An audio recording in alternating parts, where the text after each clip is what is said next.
Kita lanjutkan dengan bab kedua.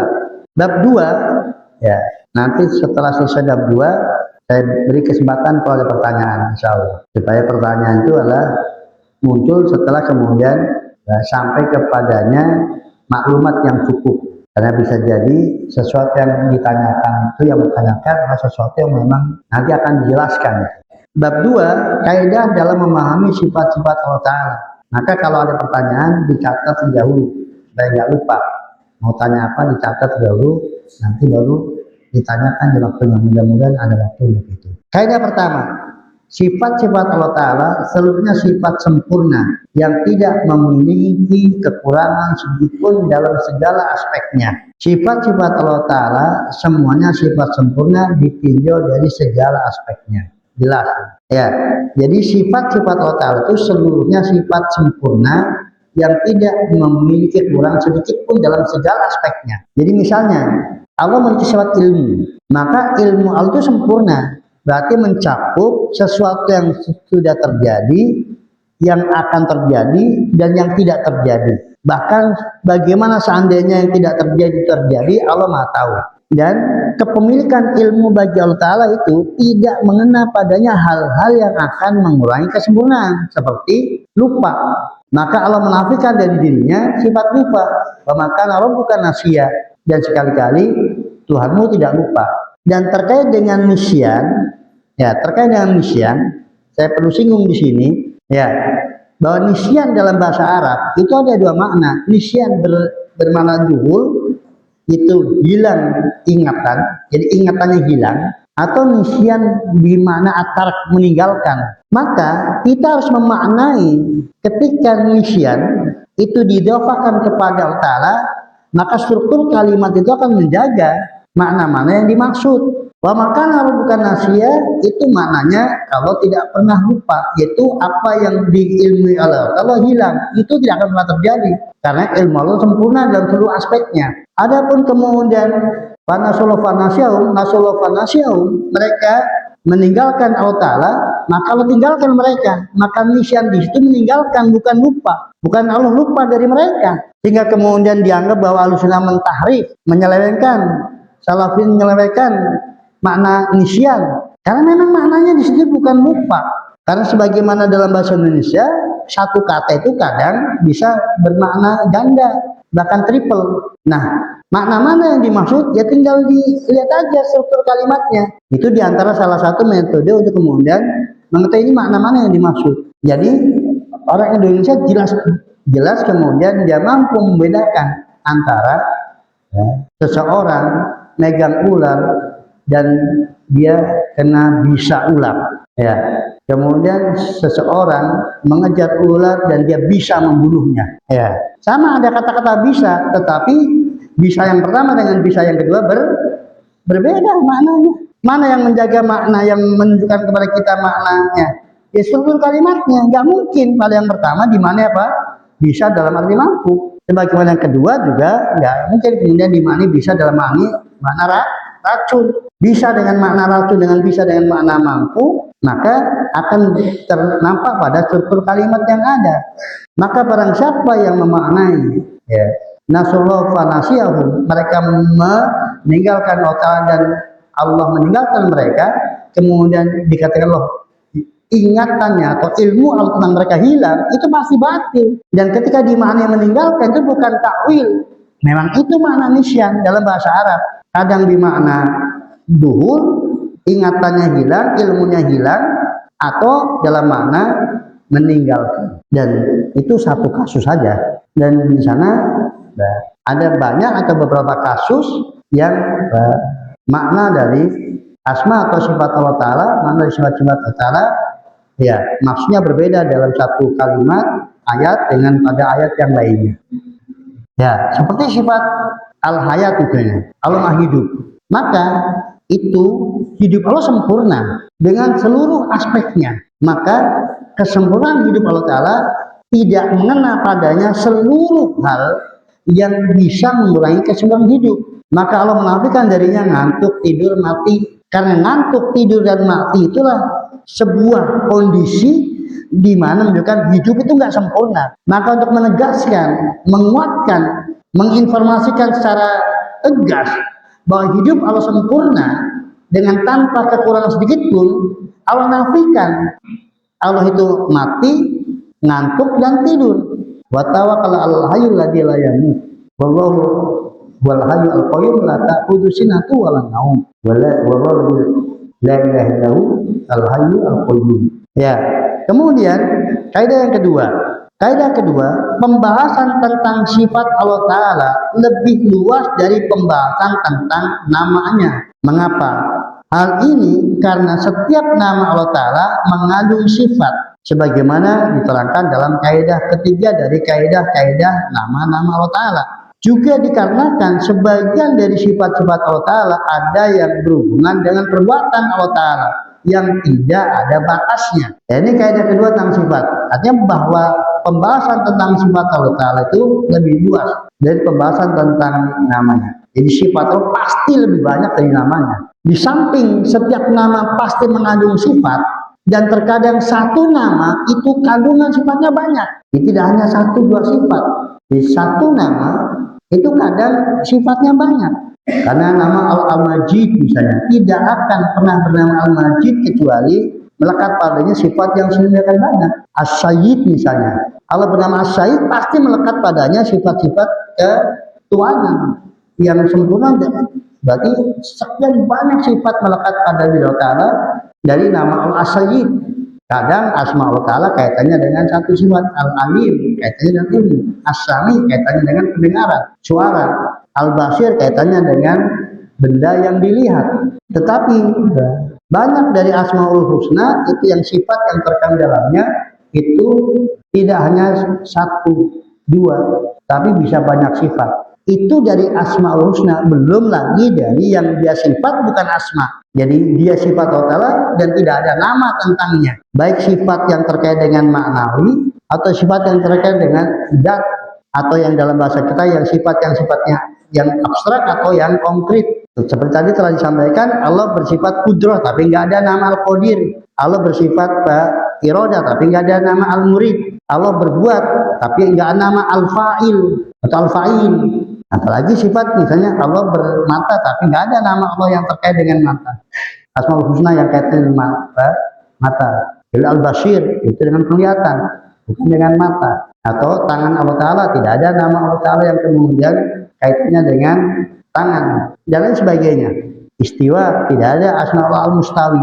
Demikian juga disampaikan di sini bahwa di antara sifat-sifat Allah itu dari perbuatannya, dan perbuatan itu tak terbatas, tak terhingga. Karena fa'al lima yurid, Allah berbuat apa saja yang dia kehendaki. Maka Allah turun sifat nuzul, tapi nggak ada nama an-nazil. Allah biasa berkehendak, masyiah, sifat masyiah, tapi nggak ada al-masyi. Ya, nanti Allah murka, tidak ada nama al-ghadib. Allah benci, tidak ada nama al-baghid, pembenci, dan sebagainya. Dan di sana ada, ya nanti ketika sifat yang berikutnya. Jadi, tapi sebelum saya singgung dulu bahwa bicara tentang asma itu lebih ketat daripada bicara tentang sifat. Dan di sana ada yang lebih fleksibel lagi. Jadi bicara tentang sifat Allah lebih fleksibel daripada asma. Ketentuannya tidak seketat bicara tentang asma husna. Bicara tentang sifat-sifat Allah lebih longgar dibandingkan bicara tentang asma, lebih luas. Dan di sana ada lagi bercerita tentang Allah Ta'ala itu lebih longgar lagi dari berbicara tentang sifat Allah Ta'ala. Jadi informasi tentang Allah Ta'ala kalau dibuat himpunan, ada himpunan asma, ada himpunan sifat, dan ada himpunan khobar, menginformasikan tentang Allah Ta'ala. Jadi informasi tentang Allah Ta'ala kadang itu berupa asma Allah Ta'ala, kadang berupa sifat-sifat Allah Ta'ala, dan pada setiap informasi asma sekaligus sifat, dan informasi sifat tidak otomatis asma, dan kadang ada itu khobar aja, tapi tidak menunjukkan itu adalah asmaul husna atau sifat Allah Ta'ala. Seperti ya Allah maujud, Allah syai' sesuatu, ayu syai'in akbaru syahada kulillah, maka Allah ada sesuatu berdasarkan ayat ini. Tetapi sesuatu itu bukan asma Allah Ta'ala dan juga bukan sifat Allah Ta'ala. Karena sesuatu itu nggak mengandung makna kesempurnaan. Meskipun nggak kemudian menunjukkan kekurangan. Itu namanya informasi Allah, berita tentang Allah Ta'ala. Jadi ketika sebuah berita tentang Allah Ta'ala tidak masuk kepada himpunan sifat atau tidak masuk dalam himpunan asma Allah Ta'ala, berarti itu berhenti pada informasi saja, khobar saja. Kalau kemudian dia juga ternyata sifat, maka dia ya khobar sekaligus merupakan sifat Allah. Kalau kemudian dia asmaul husna, berarti ya dia informasi Allah Ta'ala yang mengandung informasi sifat dan sekaligus asma. Nah, kalau kemudian tentang asma itu harus ada dalilnya, sifat harus ada dalilnya. Kalau khobar itu yang penting nggak bertentangan dengan dalil atau ditunjukkan oleh dalil, tetapi bukan sebagai informasi asmaul husna atau sifat bagi Allah Ta'ala. Karena tadi kita sudah dapatkan kaidah yang pertama bahwa sifat itu adalah merupakan sifat kesempurnaan yang sempurna dalam seluruh sisinya. Ya, maka sifat wujud itu bukan sifat Allah Ta'ala, tapi itu informasi Allah itu wujud.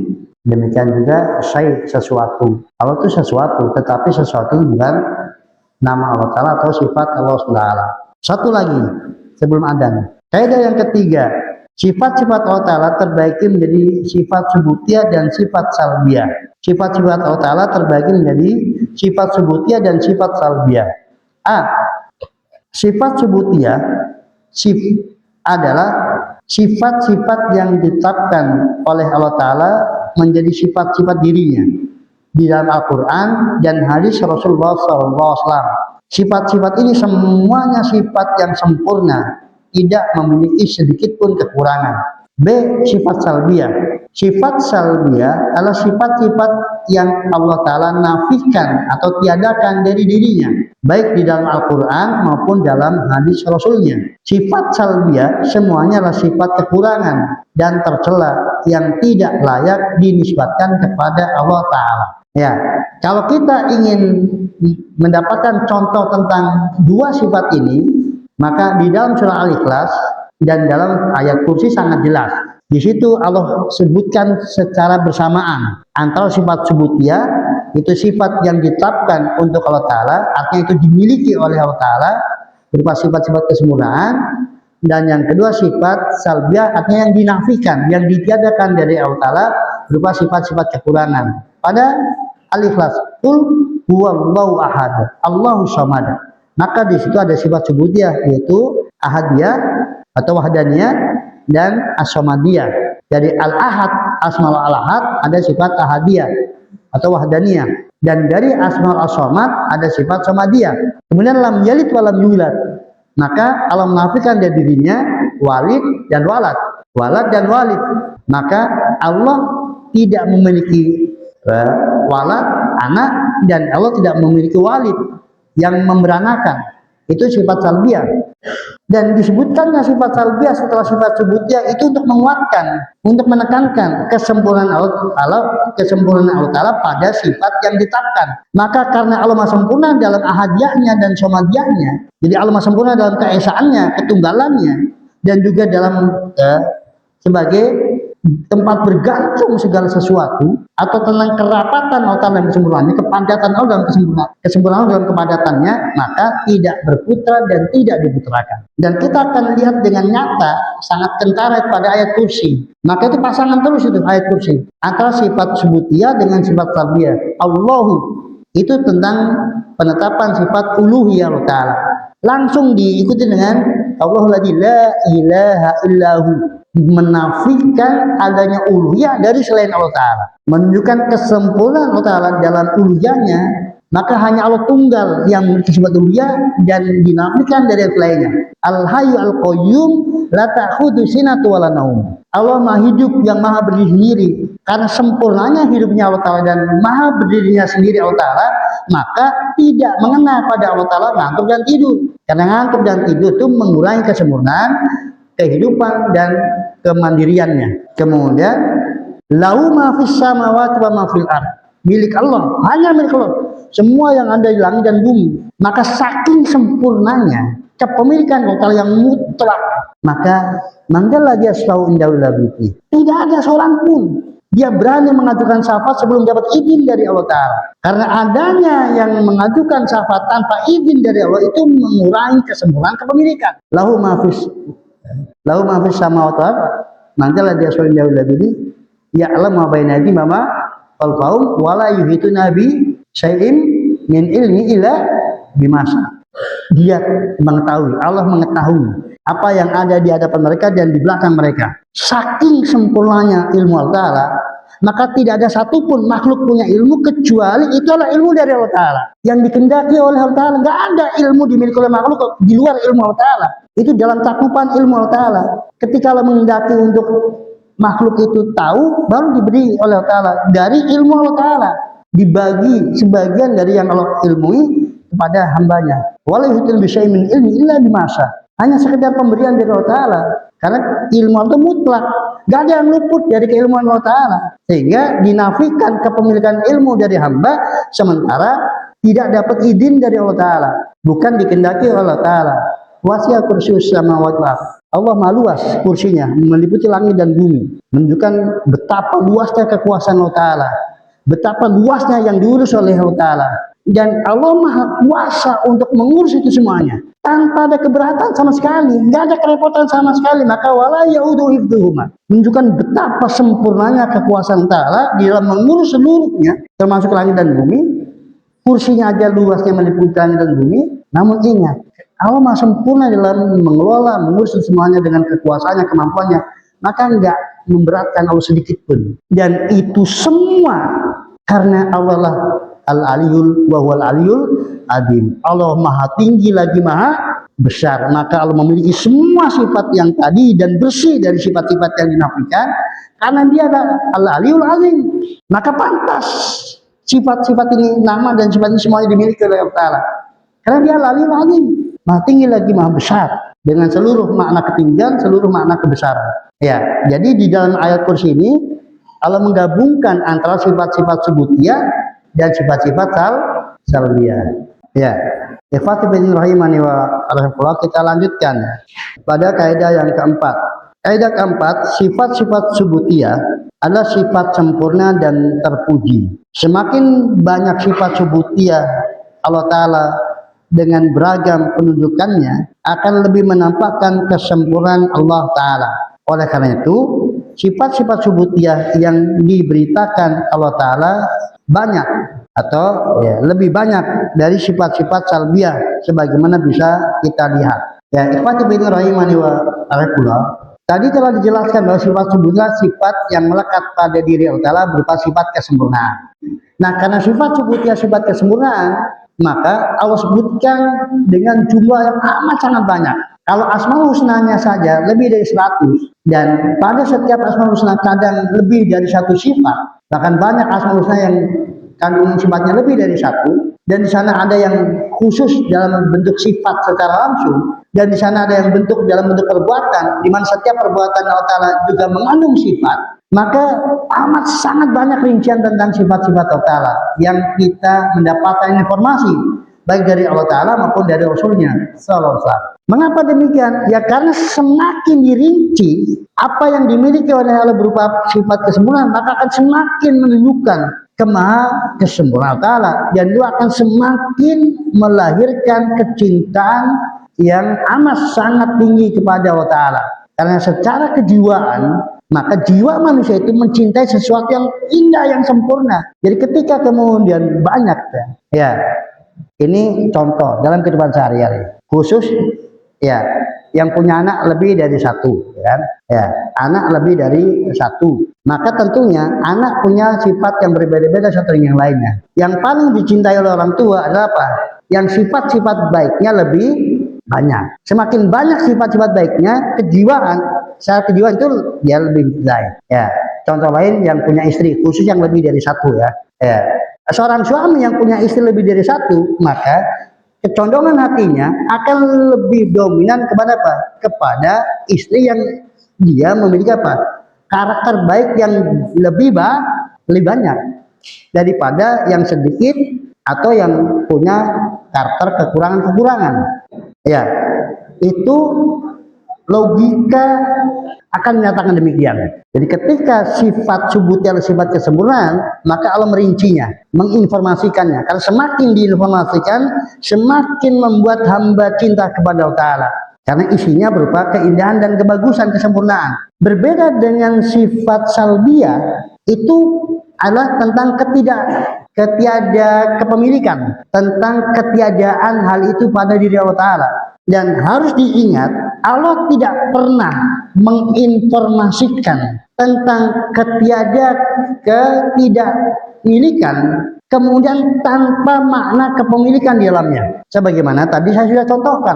Jadi ketika Allah menginformasikan bahwa dirinya tidak demikian, maka pasti di dalamnya ada informasi karena Allah demikian. Tidak pernah kosong dari itu. Maka barang siapa yang menemukan informasi dari Allah atau Rasulnya yang berbunyi Allah tidak demikian dan tidak demikian, lalu kemudian dia tidak menemukan lalu apa yang dimiliki oleh Allah Ta'ala, berarti belum sampai kepada maksud informasi tersebut. Caranya gimana? Cari aja lawannya. Jadi ketika kita dapat informasi Allah tidak demikian, cari aja lawannya. Itulah yang dimiliki oleh Allah Ta'ala. Misalnya wala yadlimu rabbuka ahada, Tuhanmu tidak pernah berbuat aniaya kepada siapapun juga. Nah, tinggal lawan dari dolim apa? Adil. Berarti itu karena saking adilnya Allah Ta'ala atau saking hikmahnya Allah Ta'ala, maka tidak pernah berbuat aniaya. La yu'jizu syai'un. Tidak ada sesuatu pun yang membuat Allah lemah. Cari aja lawan lemah apa? Kuat. Berarti itu saking kuatnya Allah Ta'ala, maka tidak ada sesuatu pun yang membuat Allah lemah. Dan demikian seterusnya. Ya, maka ketika Allah katakan bahwa masana miluhu, tidak pernah dan tidaklah menimpa kepada kami lelah ketika selesai menciptakan langit dan bumi dan apa yang diantara keduanya, kemudian istiwa di atas dalam 6 hari. Maka ketidaklelahan Allah Ta'ala karena Allah maha sempurna dalam kekuatannya, maka berbuat apa saja, sehebat apapun, sebesar apapun, itu enggak menimpa pada Allah lelah, karena Allah maha sempurna dalam kekuatannya, dan demikian seterusnya. Dan secara umum ketika Allah menafikan dari dirinya sesuatu, itu bentuknya global. Ketika rinci itu sedikit, dan itu pun dengan kepentingan tadi ya. Kita harus kemudian menetapkan lawan dari sifat yang dinafikan untuk Allah Ta'ala. Dan bentuknya seringnya umum. Laisa kamitslihi syai'un, tidak ada yang sama dengannya, tidak ada yang sepadan dengannya. Jangan sekali-kali membuat persamaan untuk Allah Ta'ala. Wala tadril amsal, hal ta'lamu lahu samia, dan sebagainya. Umum aja. Menafikan kesetaraan, kesepadanan, persekutuan dari makhluk dengan Allah Ta'ala. Dan itu gaya memuji dengan model nafi, dengan salbiyah, itu yang benar begitu. Maka supaya sambil antum nggak ngantuk, kalau ditawarkan kepada antum, ya baik yang belum menikah maupun yang sudah menikah, ya seorang wanita, maka kalau antum mau kemudian menyodorkan kepadanya dengan sifat-sifat subutnya, maka dirinci. Ya, ada akhwat nih, dia masya Allah kaya, cantik, dermawan, solehah, terus apa lagi? Terus banyak. Apalagi yang diberitahu, apalagi melaksanakan apalagi. Tidak. Kalau mau apa? Informasinya berupa kalimat positif, menyebutkan apa yang dimilikinya, apa yang menjadi sifat-sifatnya. Tapi kalau kemudian kalimatnya mau sesuatu yang tidak dimilikinya, cukup ada akhwatnya. Antum cari di Brebes, nggak ada yang seperti dia. Cari silakan di Brebes. Ini akhwat istimewa, nggak ada yang seperti dia di Brebes. Udah, dengan begitu sudah berarti, wah paling cantik, paling udah. Ini udah berimajinasi sendiri ketika dikatakan Pak, tidak ada yang seperti dia. Mau cari di ujung Brebes manapun. Ya. Berbeda kalau kemudian kalimat negatif dirinci, ada akhwat nih. Ya. Tertarik gak kamu? Ya, akhwat ini, ya, dia tidak pincang, ya, tidak bopeng, ya, kemudian tidak ngompolan. Walaupun itu betul semua, menarik nggak? Menarik nggak bagi antum? Ya. Karena apa tujuan itu semuanya? Nggak ada. Ya. Jadi kalimat negatif menjadi pujian kalau mengandung kalimat positif dalamnya. Selama tidak mengandung kalimat positif, maka bukan pujian. Karena itu hanya semata-mata menunjukkan milikan. Maka ini yang membedakan Ahlussunnah wal Jamaah dengan aliran sesat dalam bab sifat. Kalau aliran sesat itu sukanya itu tidak, kalau tidak di atas, kalau tidak ini, kalau tidak ini, kalau tidak ini, tidak bertangan, tidak bermata, tidak dilihat, tidak, jatuh tidaknya. Ya, ambil silahkan. Ya, ambil. Ya, terus apa? Apa yang kita kenal tentang Tuhan kita kalau sedikit-sedikit tidak?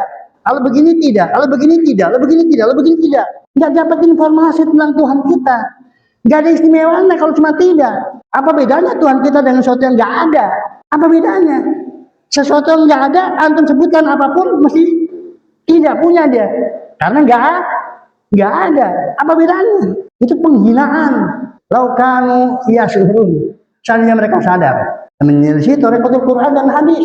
Masa menyebutkan Allah cuma 1, 2, 3, maksimal 20. Terus begitu tidaknya sabrek.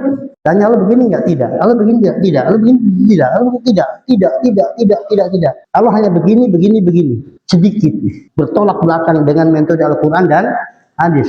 Antum cari Al-Quran dan hadis itu cerita Allah begini, banyak sekali. Sampai capek antum hitungnya. Apa yang dimiliki oleh Allah Ta'ala.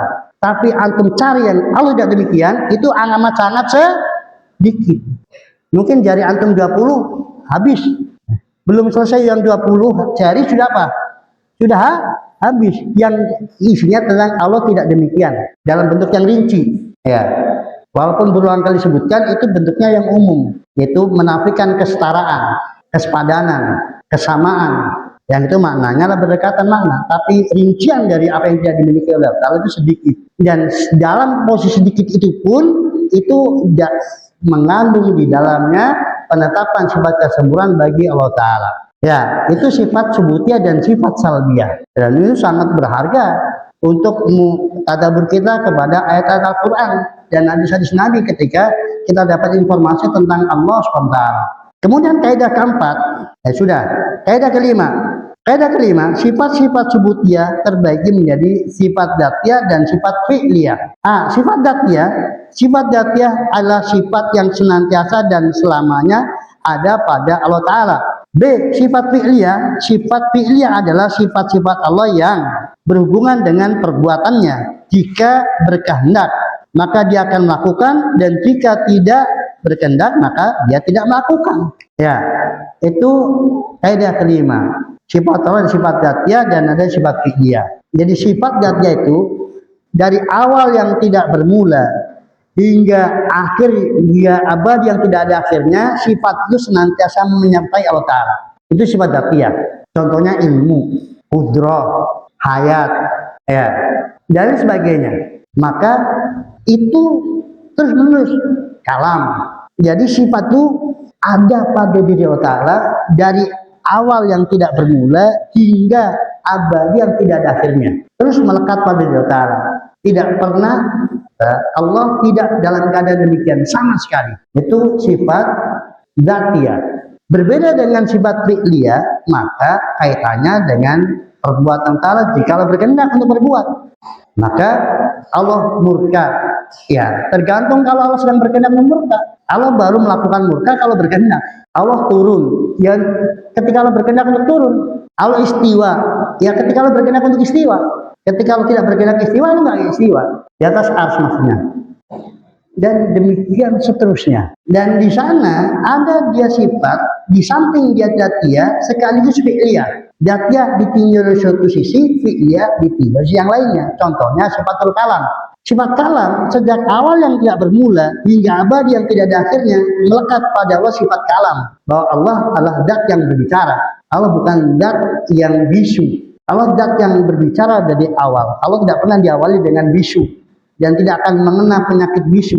Dan tidak akan berakhir dengan bisu. Itu sifat kalam melekat pada Allah Ta'ala. Tetapi pelaksanaan Allah berbicara, nah itu sifat fi'liyah. Di mana Allah berbicara kalau berkehendak untuk berbicara. Dengan kepada siapa Allah berkehendak untuk berbicara. Dengan bahasa apa Allah berkehendak untuk berbicara. Kemudian intensitas suara atau frekuensi suaranya dengan selirih atau keras juga kembali kepada kehendak Allah Ta'ala. Itu sifat-sifat fi'liyah, kaitannya dengan kehendak, di mana Allah melakukan ketika berkehendak saja. Ketika sedang tidak berkehendak, Allah tidak melakukannya. Nah, sedikit untuk informasi dan ilmu pengetahuan yang bisa jadi mungkin ini untuk yang pertama kali yang terdengar, bahwa sifatul ulu itu sifat dzatiyah, di mana sejak awal yang tidak bermula hingga abad yang tidak akhirnya tetap melekat pada sifat ulu, kemahatinggian dalam seluruh maknanya. Baik ulu secara zatnya, yaitu Allah berada di atas, atau ulu secara kedudukannya, Allah maha mulia, maha sempurna, atau ulu dalam arti Allah menang, ulul dzat, ulul qadar, ulul qahar. Itu adalah sifat dzatiyah semuanya. Adapun istiwa di atas arsy itu sifat fi'liyah. Jika Allah berkehendak istiwa di atas arsy, Allah istiwa di atasnya. Jika Allah sedang tidak berkehendak istiwa di atas arsy, Allah nggak istiwa di atas arsy. Ya, sekarang pertanyaannya, memang pernah Allah nggak istiwa di atas arsy? Ya, coba antum merenung dan jawab pertanyaan ini. Saya katakan pernah. Ya, sekarang saya bertanya, kapan Allah tidak istiwa di atas arsy? Dan yang pasti itu ya, ada dua jawaban yang pasti benar. Ya, siapa yang jawab? Kapan Allah tidak istiwa di atas arsy? Ya, itu belum tentu benar. Ya, kalau itu belum tentu benar, bisa benar dan bisa tidak benar. Karena dalam kasus itu ulama bersih pendapat jadi tiga. Allah meninggalkan istiwa, itu sebagian ulama. Allah tetap istiwa, itu pilihan saya Muhammad bin Sulaiman. Ketika tawakuf diam, nggak berpendapat apa kalau istiwa atau Allah meninggalkan istiwa ketika turun. Yang pasti benarnya siapa? Ustaz Tajuddin. Yang pasti benarnya, satu, ketika arsy belum diciptakan. Ya, bagaimana Allah istiwa di atas arsy? Arsy-nya belum diciptakan. Pasti benar? Pasti. Pasti. Ya, pasti Allah nggak istiwa di atas arsy. Arsy-nya belum ada. Kan dulunya Allah sendirian tanpa siapapun juga. Ya, maka nggak istiwa di atas arsy. Tapi Allah sudah di atas tanpa siapapun juga. Allah sendirian. Yang kedua, kalau tadi dari logika, kalau sekarang dari ayat, yaitu ketika Allah menciptakan langit dan bumi, ketika sedang menciptakan langit dan bumi, kan ayatnya banyak kalau itu. Ya, waladi khalaqas samawati wal arda wa ma bainahuma fi sittati ayamin tsumma stawa. Kata summa itu dipastikan bahwa istiwanya setelah selesai menciptakan langit dan bumi, Allah istiwa. Ketika sedang menciptakannya berarti Allah tidak istiwa di atas arsy. Nah, pertanyaannya, ketika sebelum menciptakan langit dan bumi, ataukah Allah sudah istiwa lalu meninggalkan istiwa ketika menciptakan, atau memang sejak diciptakan Allah tidak pernah istiwa di atasnya, baru istiwa di atasnya setelah menciptakan langit dan bumi? Oh, itu wallahu a'lam kalau itu, karena nggak ada informasinya. Tapi yang pasti ada informasinya, ketika sedang menciptakan langit dan bumi Allah tidak istiwa di atas arsy, tapi sudah di atas arsy. Tambah bingung? Ya, inilah diantara perbedaan antara istiwa dengan arsy. Satu, ulu itu antara ulu dengan istiwa. Ulu itu sifat dzatiyah, sementara istiwa sifat fi'liyah. Ya, kalau ulu itu di atas seluruh makhluk. Kalau istiwa, izin atau tanya? Yang tawakal gimana? Siapa? Kurang jelas. Ya, ya. Tentang tadi, tentang ketika Allah turun tadi. Ya, ketika Allah turun itu apakah Allah kemudian dia meninggalkan istiwa atau tidaknya? Kan ada tiga pendapat. Ada yang menyatakan Allah tetap istiwa, seperti pilihan Syekh Muhammad bin Sulaiman. Ada yang berpendapat Allah meninggalkan istiwa. Sebagian ulama demikian, Allah meninggalkan istiwa ketika turun. Yang ketiga, ya tawakuf, karena nggak ada informasinya. Sama yang tadi, ketika Allah belum menciptakan langit dan bumi, nah, apakah posisi Allah Ta'ala itu sudah istiwa di atas arsy? Ya, begitu Allah menciptakan arsy, lalu Allah istiwa di atasnya. Ketika menciptakan langit dan bumi, Allah meninggalkan istiwa. Baru kembali istiwa setelah apa? Menciptakan. Atau memang sejak awal Allah nggak pernah istiwa di atas arsy, kecuali setelah apa? Setelah menciptakan langit dan bumi. Nah, itu kita nggak dapat informasinya. Maka tawakuf dalam hal ini. Ya. Nah, sekarang tadi istiwa di atas arsy itu tidak berarti Allah tidak di atas arsy. Ya, istiwa di atas arsy. Jadi ketika Allah meninggalkan istiwa di atas arsy tidak berarti Allah tidak di atas arsy. Allah tetap di atas arsy. Selama arsy itu ada, sejak arsy itu ada, Allah ada di atas arsy. Tetapi nggak mesti istiwa. Bukti tadi kan, ketika Allah menciptakan langit dan bumi, arsy sudah ada. Tapi ketika menciptakan langit dan bumi, Allah tidak istiwa di atas arsy. Kalau kita kepengin hal yang konkret bahwa tidak setiap berada di atas itulah istiwa, maka satu saya sampaikan yang dalilnya Al-Quran, kemudian yang kedua dalil tentang yang kita bisa saksikan sehari-hari. Tentang Al-Quran adalah tentang kapal Nabi Nuh. Ya, kapal Nabi Nuh itu berlayar di atas air, betul? Ya, pada satu kesempatan air itu jauh melambung di atas gunung, betul? Betul. Maka ketika itu kapal Nabi Nuh lebih tinggi dari gunung atau tidak? Dipastikan dia lebih di atas gunung dia. Tetapi kapan istiwanya di atas gunung? Setelah airnya surut.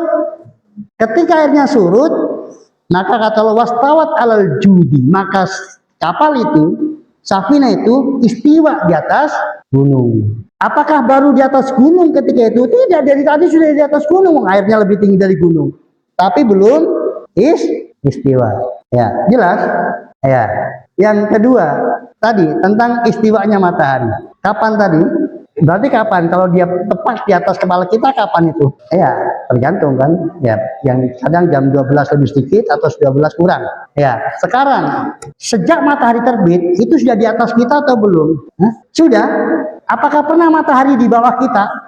Tapi apa? Istiwanya kapan? Nanti. Sampai pun sekarang matahari di atas kita atau di bawah kita? Di atas. Istiwa? Tidak. Besok siang. Ya, jadi istiwa itu kondisi khusus di atas dengan kondisi tertentu, kondisi khusus spesial. Dan istiwanya Allah hanya di atas ars. Tidak ada informasi Allah istiwa di atas selain ars. Tidak pernah. 7 ayat dalam Al-Quran semuanya istiwa ars. Tidak pernah ada istiwa di atas makhluk yang lainnya. Berbeda dengan informasi atas. Maka kita dapatkan Allah ada di atas kita, Allah di atas segala sesuatu. Ya, maka kita bisa katakan Allah di atas kita, Allah di atas segala sesuatu, Allah di atas langit. Semuanya benar, boleh. Tapi nggak boleh kita katakan Allah istiwa di atas kita. Ya.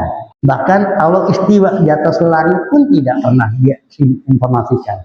Adanya di atas ars. Tapi kalau Allah meninggi ke atas langit, iya, menuju ke atas langit, iya, maka istawa dalam bahasa Arab itu maknanya bisa berganti-ganti. Tetapi kalau istawa Allah semuanya maknanya sama, yaitu posisi di atas sesuatu. Tergantung dia di atas apa. Pasti maknanya dia berada di atas sesuatu yang dia istiwa di atasnya. Litas tahu ala duhuri, supaya kamu istiwa di atas punggungnya. Ya, itu istiwa di atas hewan. Maka ya posisinya di atas hewan, nggak di atas yang lainnya. Istatawa dunia. Idza stawaita anta wa man ma'aka alal fulk. Itu pasti naik di atas kapal. Apabila engkau wahai Nuh sudah istiwa di atas kapal, juga orang-orang yang bersamamu pasti naik ke atas kapal. Itu mana istiwa? Allah. Berbeda kalau istiwa dengan tanpa huruf. Istawu apa maknanya? Luruskan, rapatkan, enggak naik, enggak, istawu, ratakan, luruskan. Fasawahuna sab'a samawat. Nah kalau sawahuna, kalau ya, merapikan, meratakan. Sumastawa ila sama. Kemudian Allah menuju, kosoda ila sama, menuju ke atas, ke langit. Tapi kalau istawa Allah itu ya kadang fastawa, lalu menyempurnakannya. Jadi kalau istawa Allah hanya satu maknanya, itu tentang keadaan di atas sesuatu, tergantung dia istiwa di atas apa. Ya, sekarang benar nggak tadi dugaan saya? Itu pertama kali antum dengar. Beda antara istiwa dengan ulu, walaupun kita sudah sering mendengarnya dari ayat Al-Quran, ada istiwa ada ulu, dan dengan demikian diharapkan jelas, memudahkan begitu untuk beriman kepada dua-duanya. Ada sifat ulu dan sifat istiwa. Maka bid'ah beriman kepada sifat ulu dan tidak beriman kepada sifat istiwa. Karena sifat ulu itu terlogika. Adapun sifat istiwa nggak terlogika.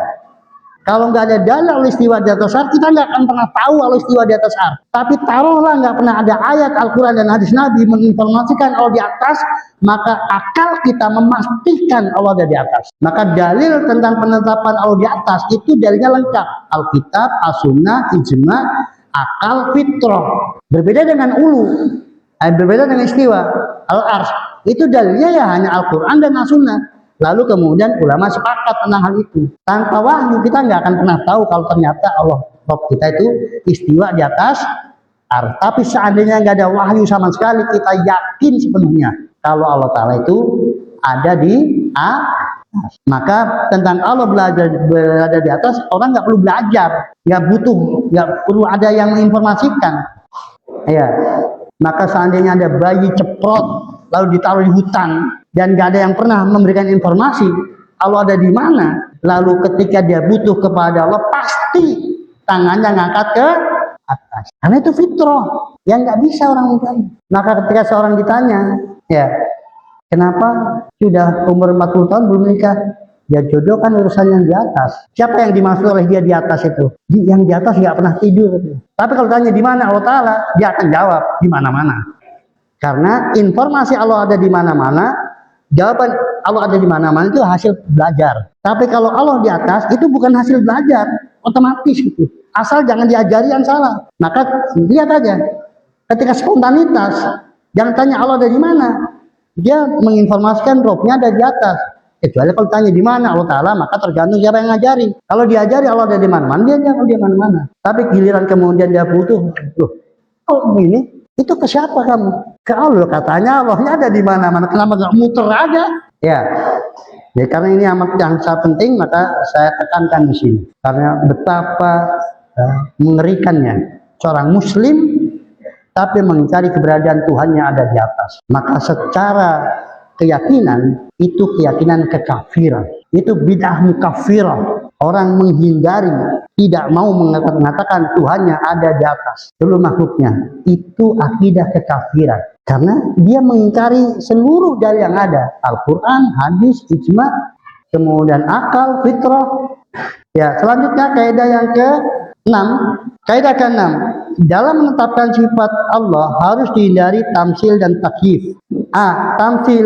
Tamsil adalah keyakinan seseorang bahwa sifat-sifat Allah Ta'ala serupa dengan sifat makhluknya. B. Takyif.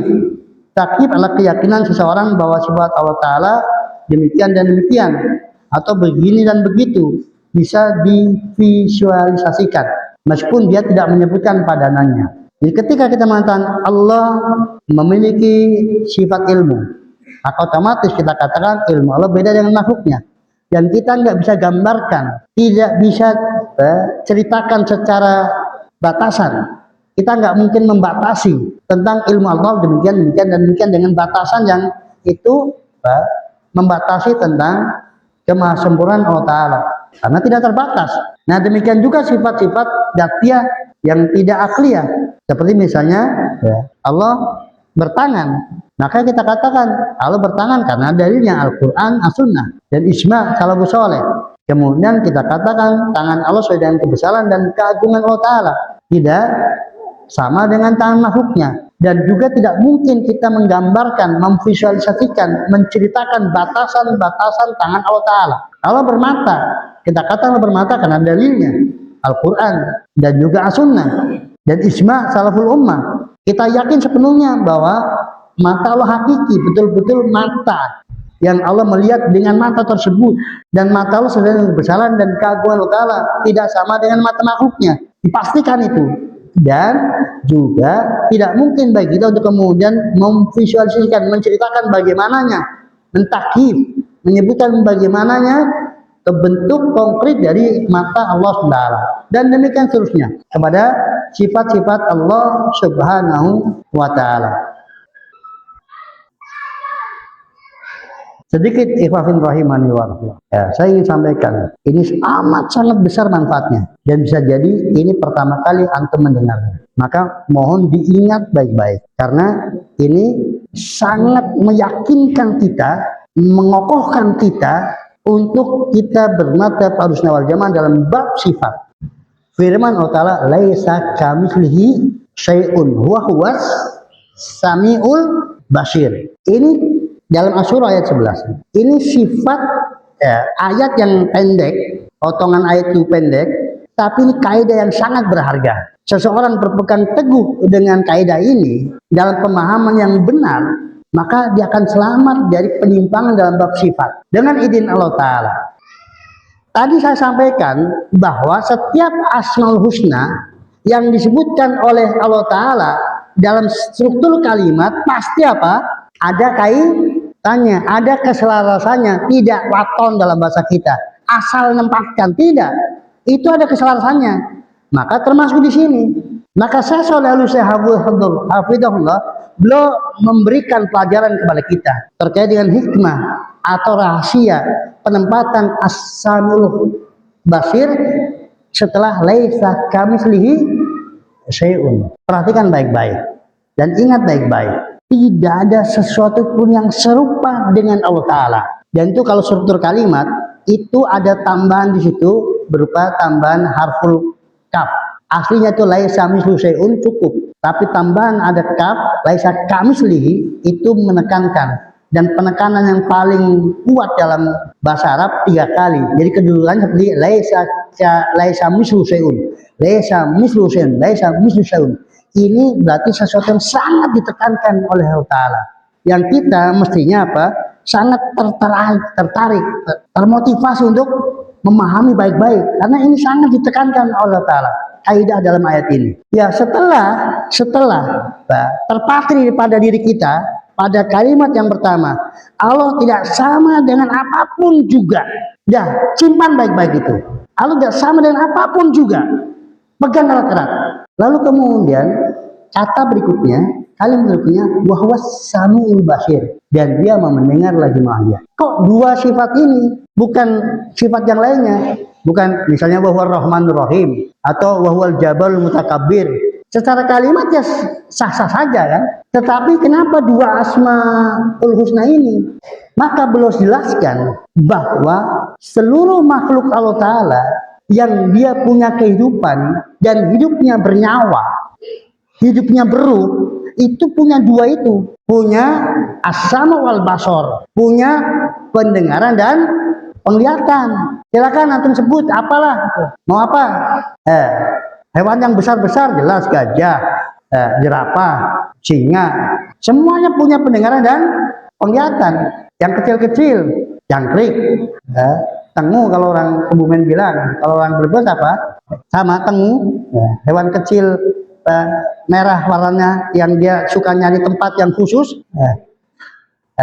Siapa yang pernah kena tengu, maka dia paham di mana tempat dia bersembunyi di tubuh kita. Ya, itu cek. Kalau nggak dengan kasat mata, dengan laborat, pasti dia punya apa? Alat untuk mendengar dan alat untuk melihat. Pasti itu. Nah, sekarang perhatikan. Artinya, ketika tidak sama dengan suatu pun itu tidak berarti nggak punya apa yang dimiliki yang lainnya. Antum lihat, makhluk bernyawa itu semuanya punya pendengaran penglihatan. Tapi antum saksikan, pemiliknya beda bentuknya. Gajah dengan tengu bisa disamakan gara-gara sama-sama punya pendengaran dan penglihatan, sama, beda. Dan barang siapa yang menyamakan, ya, terlalu parah kebodohannya gitu. Masa gara-gara sama-sama punya pendengaran dan penglihatan apa? Gajah sama dengan semut. Gak ada seorang pun yang berakal menyamakannya. Gara-gara apa? Sama-sama punya. Itu menunjukkan bahwa sama-sama memiliki tidak berkonsekuensi sama zatnya, zat pemiliknya.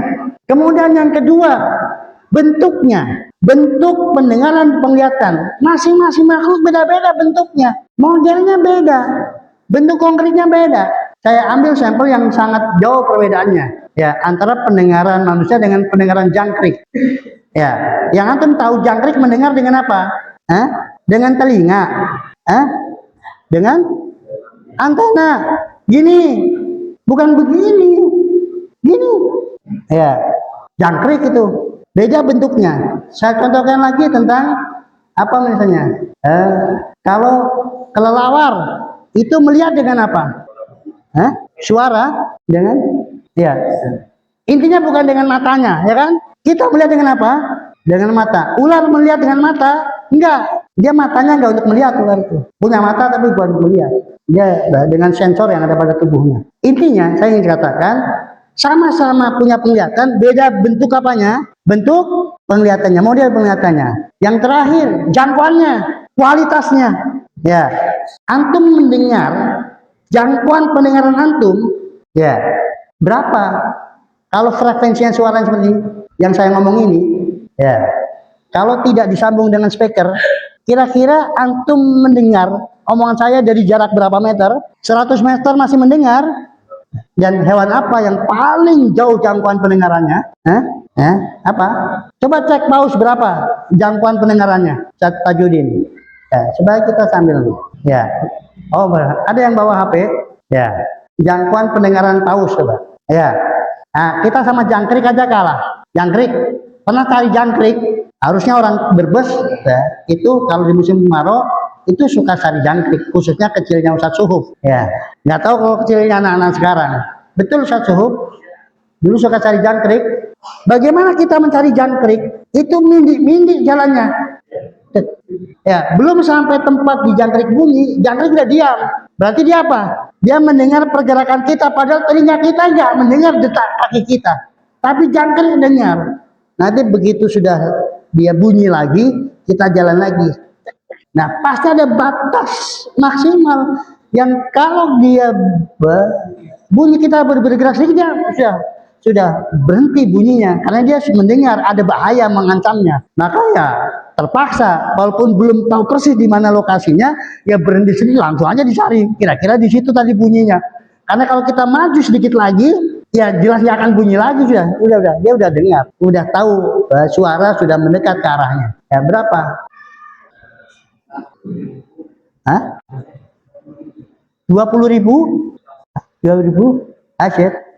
Itu frekuensi ya kalau kemampuan dia menjangkau jauhnya berapa kilometer. Ada suara, ya mana yang lainnya?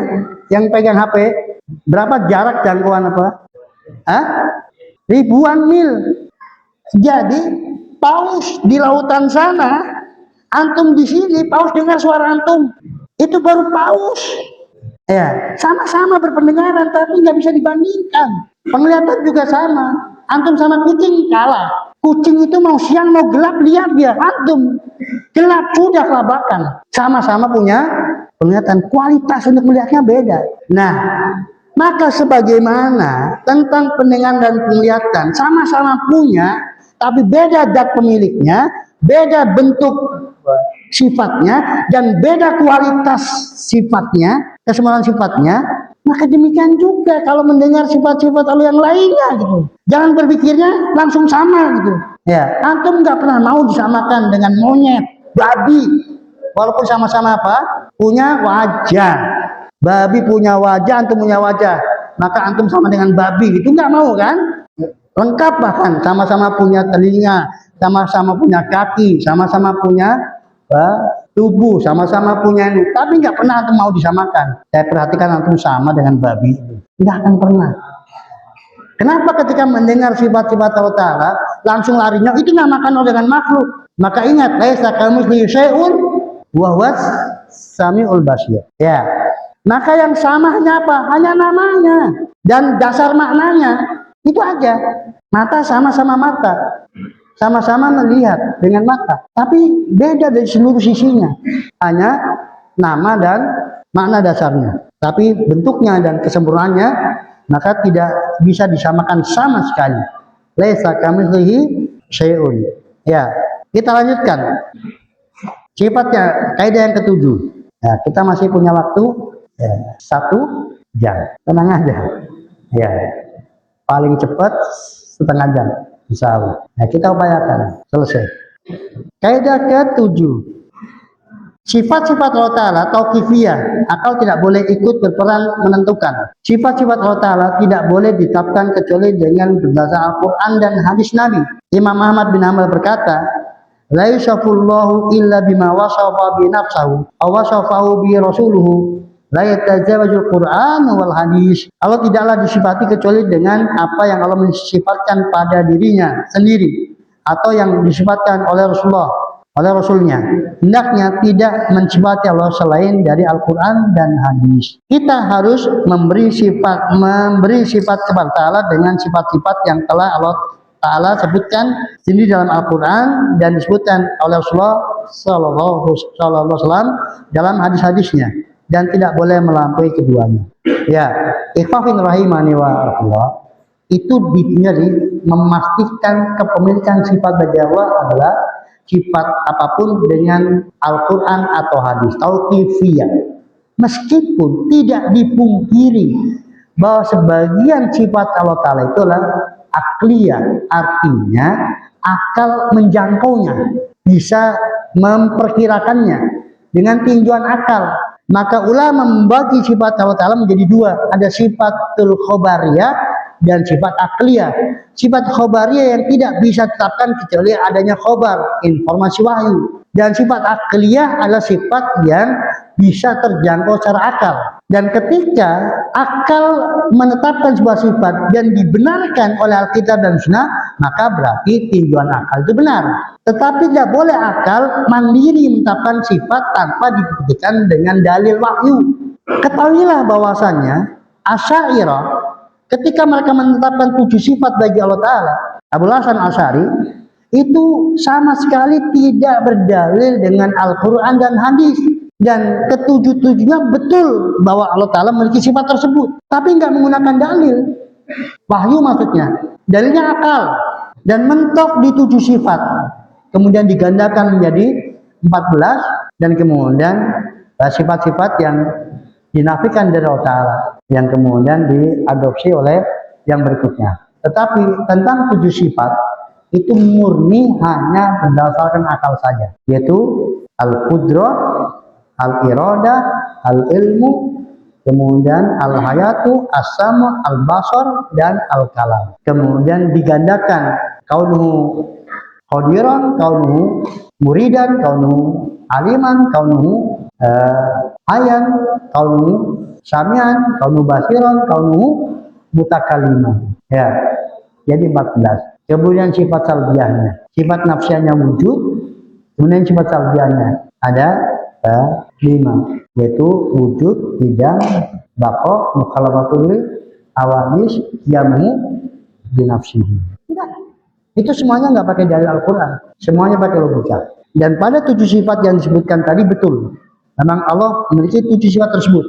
Tetapi bukan cuma 7, itu diantaranya. Yang kebetulan 7 itu memang bisa dijangkau secara logika. Dan di sana masih banyak sifat-sifat Allah yang lainnya yang juga bisa dilogika. Dan di sana lebih banyak lagi tentang sifat-sifat Allah Ta'ala yang kita tahunya karena ada informasi. Kalau nggak ada informasi dari wahyu, kita tidak akan pernah mengetahuinya. Karena itu bukan sifat akliyah, tapi sifat khobariyah. Ya, selesai kaidah tentang sifat-sifat Allah Ta'ala. Saya beri kesempatan kalau ada pertanyaan. Ya, ada pertanyaan. Assalamualaikum Ustaz, ketika Allah turun ke bumi pada sepertiga akhir malam, apakah Allah meninggalkan arsy-Nya? Tadi sudah jawab. Ulama beda pendapat menjadi 3 pendapat. Meninggalkan, tidak meninggalkan, dan abstain. Wallahu a'lam. Ya, mana yang paling selamat? Wallahu a'lam. Ya, tetapi yang jelas Allah tetap di atas ars meskipun turun ke langit dunia. Mengapa? Karena keberadaan di atas itu sifat dzatiyah. Ya. Jadi Allah tidak pernah di bawah langit. Allah tidak pernah di bawah ars. Meskipun turun ke langit dunia, Allah tetap di atas ars. Artinya lebih tinggi dari ars. Makhluk kalau tertinggi. Karena sifatul ulu sifat dzatiyah. Dan kalau kemudian kita mengatakan Allah di bawah ars karena turun ke langit dunia, maka itu penghinaan kepada Allah Ta'ala. Karena ketika itu, saat itu Allah berada dalam makhluknya, dia dikangkangi oleh makhluknya, maka kemahasempurnaannya tidak sepanjang masa karena dia pernah dikangkangi oleh makhluknya. Ya. Selanjutnya Allah kan berada di atas. Apakah mengangkat tangan ke atas saat berdoa itu harus, atau ada keutamaan di situ? Dan apakah boleh tidak mengangkat tangan saat berdoa? Mengangkat tangan ketika berdoa itu sunnah hukumnya dan tidak wajib. Tetapi tentang mengangkat tangan ketika berdoa itu hadis-hadisnya mutawatir secara makna. Di mana ketika menyebutkan tentang doa, seseorang berdoa kepada Ta'ala, maka disebutkan tentang bagaimana kondisi tangannya ketika dia berdoa. Itu mengangkat ke atas. Tetapi hukumnya tidak wajib. Tetapi itu sekaligus menunjukkan tentang keberadaan Allah di atas. Dan itu bukan kiblatnya doa. Jadi tapi menunjukkan bahwa dia meminta kepada zat yang ada di atas, mengisyaratkan zat yang ada di atas. Kalau kiblatnya doa sama dengan kiblat sholat, yaitu menghadap kiblat, yaitu menghadap Ka'bah. Maka mereka yang mengatakan mengapa orang mengatakan kita berdoa, karena itu kiblatnya doa itu batil. Kiblatnya doa sama dengan kiblatnya sholat, yaitu menghadap Ka'bah. Hanya kalau menghadap Ka'bah itu kalau sholat menjadi rukun, khususnya sholat wajib. Kalau doa itu tidak menjadi kewajiban, tapi disunahkan menghadap kiblat, adabnya menghadap kiblat. Ya, untuk pertanyaan berikutnya saya terjawab ya.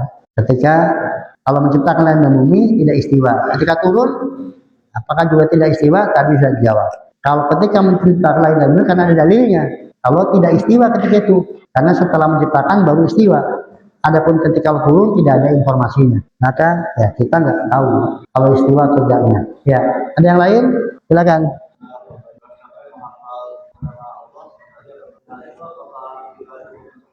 Ya, barakallahu fikum. Kalau kemudian antum tadi menyimak dari apa yang saya sampaikan, saya senantiasa menyebutkan ketika hadis man asoha mesti saya sebutkan menghafalnya, memahami maknanya dan melaksanakan konsekuensinya. Jadi pada walillahil asmaul husna fad'uhu biha atau apa? Pada hadis man asadaqal jannah al-ihsa, ulama menyebutkan 3 makna ihsa, menjaga di situ. Satu, menghafal lafadznya, itu dia hafal Ar-Rahman, Ar-Rahim, Al-Malik, Al-Qudus, As-Salam, Al-Muhaimin, Al-Aziz, Al-Jabbar, Al-Mutakabbir dan seterusnya. Kemudian yang kedua, dia memahami maknanya. Masing-masing asmaul husna dia pahami maknanya. Kemudian yang ketiga, melaksanakan konsekuensinya, yaitu hidup dia itu dikaitkan dengan asmaul husna. Hidup dia itu dikaitkan dengan asmaul husna, mengikuti tuntutan asmaul husna. Itu makna al-ihsa. Dan buku yang sangat bagus tadi yang Adwa bil Asmaul Husna itu di sana disebutkan contoh doa masalah itu bagaimana kita menyebut Asmaul Ta'ala ketika berdoa sesuai dengan nama yang kaitannya dengan kita butuhkan, kita butuh apa, maka nama Allah Ta'ala yang mana yang kita sebut. Kemudian juga perilaku hidup, bagaimana kita hidup kaitannya dengan apa yang kita kenal asma Allah Ta'ala tersebut. Dan insya Allah pada sebagiannya akan saya sampaikan besok bismillah, karena tema kita. Ya, ada koreksi pada kaidah kelima dan kaidah ketujuh pada bagian bab 1. Oh iya, barakallahu fiik. Saya bacanya benar, tulisannya salah ya. Saya tadi kan belum kali membacanya tauqifiyah, ternyata tulisannya taufikiyah. Ya, yang benar tauqifiyah. Ya, salah tulisan. Tapi saya bacanya nggak sesuai dengan tulisannya. Ya, tadi saya bacanya tauqifiyah, tauqif. Sama juga pada tadi bab kedua yang ketujuh. Itu tauqifiyah ya, bukan taufikiyah, tauqifiyah. Ya, barakallahu fiik. Jazakumullah khairan.